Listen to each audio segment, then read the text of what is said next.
Bueno, queremos avisar que el próximo 22 de noviembre, cuando se realizará el balotaje, o el balotaje como también se conoce, usted podrá votar en los mismos lugares a donde efectuó su voto en el último domingo.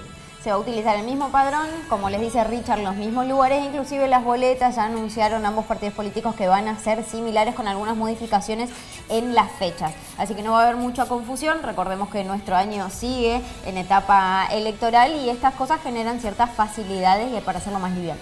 Y para sumar datos, hoy por la tarde se terminaría el escrutinio que se está realizando en la Cámara de Diputados y se conocerían formalmente todos los datos que se están cerrando durante esta semana, como por ejemplo ha titulado hoy el diario Territorio que Carballo finalmente es el intendente de Alba Pose cuando estaba disputado el tema del escrutinio entre dos candidatos. Y ahora nos vamos de la Argentina, nos vamos de viaje alrededor del mundo con la columna internacional de Carlos Serenés.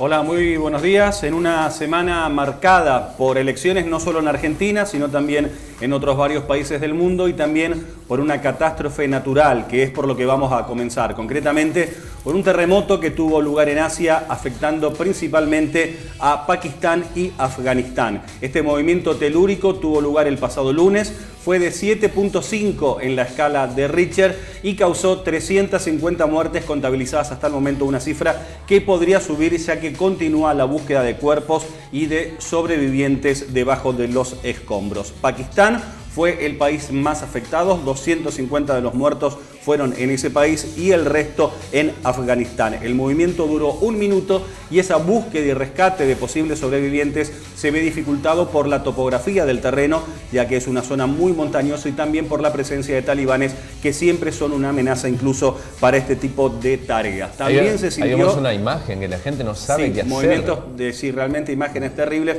la gente desorientada no sabe si salir, si entrar, si correr para algún lado. ¿De qué te podés esconder si la tierra se mueve? Efectivamente, lo que se recomienda es salir de abajo de las construcciones ante el riesgo de derrumbe, en caso de terremoto esa es la recomendación principal, e ir hacia zonas libres, digamos, hacia zonas al aire libre.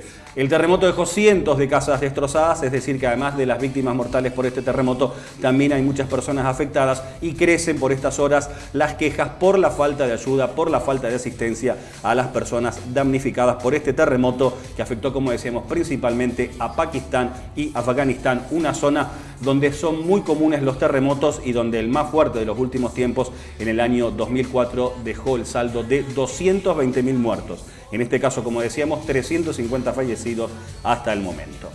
Cambiamos de tema ahora con una cuestión que de alguna manera nos afecta, nos interesa a todos o a casi todos. Es una advertencia que hizo la Agencia del Cáncer de la ONU en cuanto al consumo de carne. Dice que el consumo excesivo de carnes es cancerígeno, un informe conocido esta semana. Refiere tanto a carne de vaca como a la carne de cerdo y de oveja. En especial, los más peligrosos serían las carnes procesadas, como los fiambres y los embutidos. 50 gramos de carnes procesadas consumidas regularmente aumentaría un 18% la posibilidad de contraer cáncer colorectal, según este informe de la ONU. Y 100 gramos de carne roja, es decir, 100 gramos de carne de vaca, por ejemplo, lo aumentaría en un 17%. Ese consumo de carne podría ser el causante de 50.000 muertes anuales por cáncer en el mundo. Los vegetarianos señalan que este informe de la ONU confirma sus postulados, mientras que por el contrario el sector de los productores cárnicos está indignado porque dicen que este informe no tiene la suficiente veracidad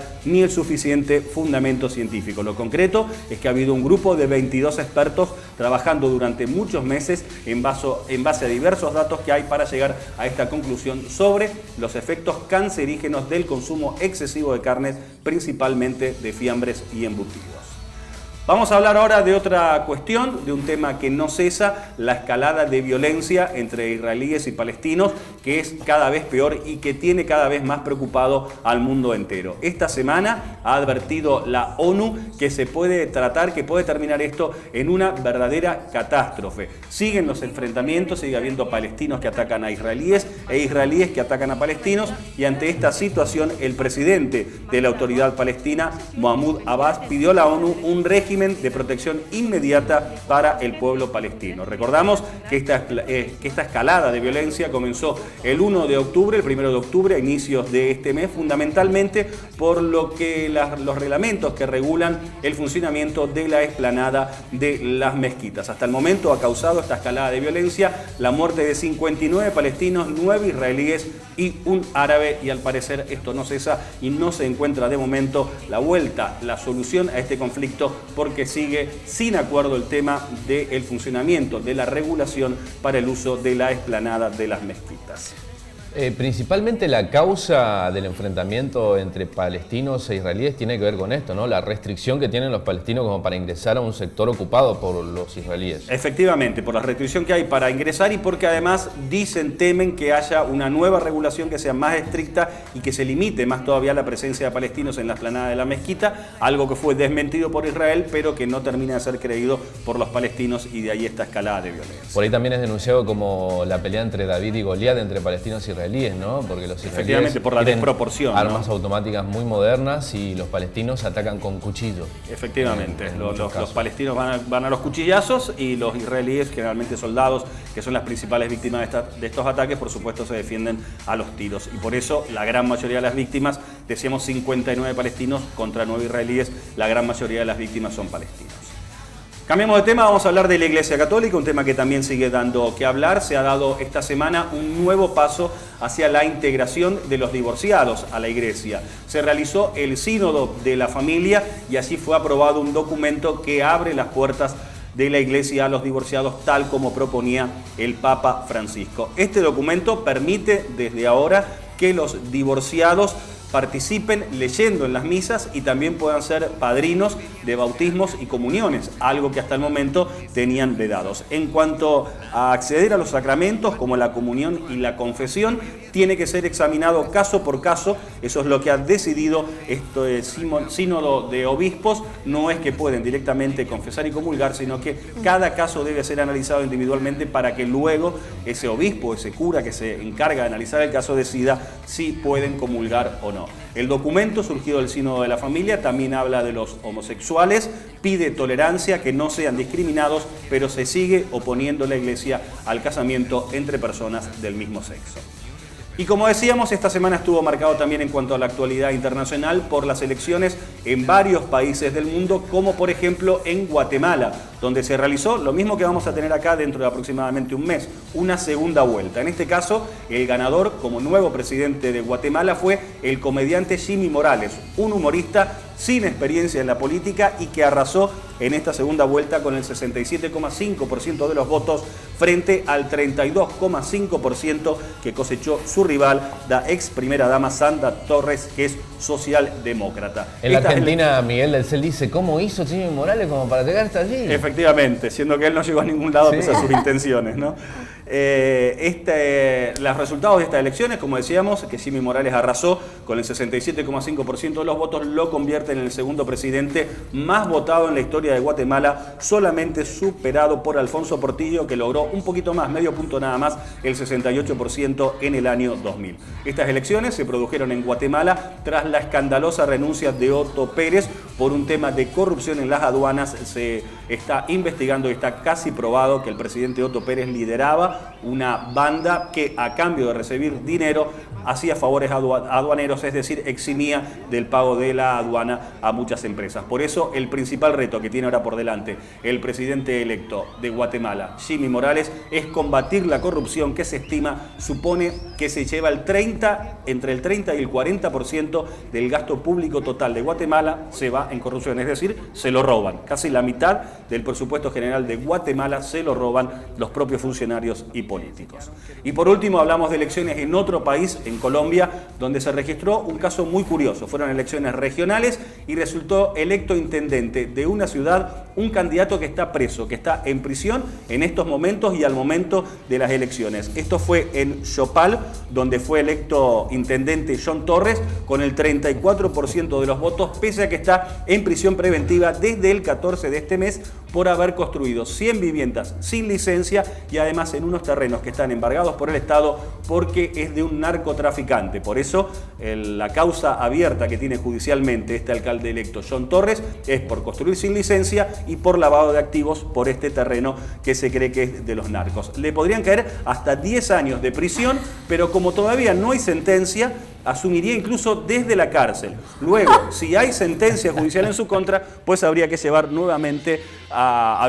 nuevamente elecciones. Pero por lo pronto puede hasta asumir desde la cárcel este intendente elegido en Yopal, Colombia. Carlos, lo más gracioso que presentaste tu columna de cuento. Y me acuerdo de noticias. Nos recordó un poco el caso de Lambaré, ¿no? Donde había la localidad paraguaya, donde hay nada más que 2 candidatos y los 2 están procesados por corrupción. Nada más que allí todavía no hubo elecciones, ellos no están detenidos tampoco, pero en este caso lo curioso está que con prisión preventiva. En ese caso creo que uno de los candidatos paraguayos quedó eximido de prisión, según estuve leyendo por ahí las informaciones últimamente. No estoy muy seguro, Carlos. Sí, pero esto mientras dura el proceso. Claro. No le iban a dictar prisión preventiva, después revocaron la prisión preventiva, pero la causa judicial continúa. Respecto al último caso que presentabas, ¿no? Me acordaba de una regla matemática, el orden de los factores no altera el producto, ¿no? O sea, obviamente puede ser un candidato que pueda ser condenado por corrupción, pero bueno, ya está preso, así que bueno, el orden de los factores no altera el producto. Efectivamente, y lo curioso es no solamente que el candidato esté preso, sino que la gente lo haya votado y que haya sido el más votado, ¿no? A mí eso me sigue sorprendiendo, ¿no? Sabemos que los resultados de las elecciones pueden ser insólitos, lo sabemos, esto es una prueba más de ello, pero ahora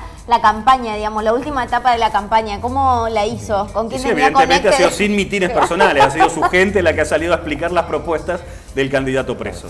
Desde los barrotes de la cárcel tiraban las boletas, no los volantes. Imagínate los contactos que puede llegar a tener desde adentro de la cárcel haciendo campaña para haciendo proselitismo adentro, claro. Sí. ¿Cómo se llamaba el candidato, perdón? John Torres. Era una vez, es todo un personaje allí en Colombia, era un vendedor de lencería femenina que se convirtió en candidato político y además en promotor con esta construcción de 100 viviendas. Vote a Torres como intendente total, ya está condenado, sería un eslogan. Está bueno. Bien, tenemos el firulete como para cerrar, que está muy divertido, me maté de la risa. Shaquille O'Neal tuvo un accidente en un programa de televisión estadounidense e invitó al público en las redes sociales a que hiciera el meme más divertido, y el más divertido sería premiado con $500, y le enviaron a Shaquille O'Neal memes como este. Sí, varios más divertidos. Ahí vemos la caída, ¿no? Es muy grandote Shaquille O'Neal. Sí, se nota en la caída, está muy alto. Y ahí vemos los memes. Fue un momento muy triste el de la caída. Uno de los momentos más tristes en el cine animado. Haciendo downhill. Haciendo de mecánico.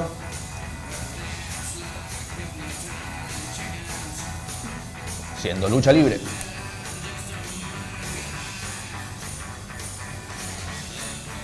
Como Gulliver. Golpeado por Mohamed Ali. Vemos de nuevo la caída. Yo creo que el de Gulliver es uno de los que no puede faltar. Cuando es memes de caídas, el de Gulliver siempre está. Bueno, muy divertido, ¿eh? Ojalá que Shaquille O'Neal se siga cayendo. Entonces, y tengan cuidado ustedes que en algunos momentos del programa anden de pie, que no les vaya a pasar lo mismo. Viste que no se vengan esos memes porque $500 no tengo. Así que no hagan memes. Gracias, Carlos, por haber venido. Hasta la semana que viene. Bueno, por favor, tome la cámara cuando sale Carlos, que se va a caer, así hacemos un meme. Bueno, muchas gracias. No, era mentira, obviamente. Ya volvemos con más de Revirados.